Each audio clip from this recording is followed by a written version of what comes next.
灣仔謝斐道130至146號建利大廈地下2號鋪現正放售。地鋪建築面積約760平方尺，門闊約13尺2寸，鋪深約47尺6寸，樓高約12尺，附設3上60M 電、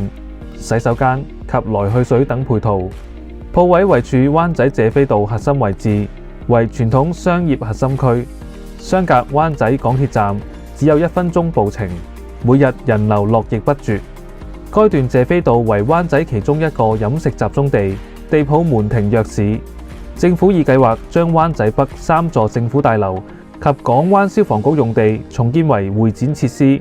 預料可提供3萬平方米租用面積，包括會展設施、酒店及甲級寫字樓。此外，灣仔區已經有超過50個大大小小嘅私人發展重建項目正在進行，當中大部分住宅重建項目都係集中於喺皇后大道東一帶，而商廈項目則位於軒尼詩道附近地區。鋪位現時租客為粉麵店、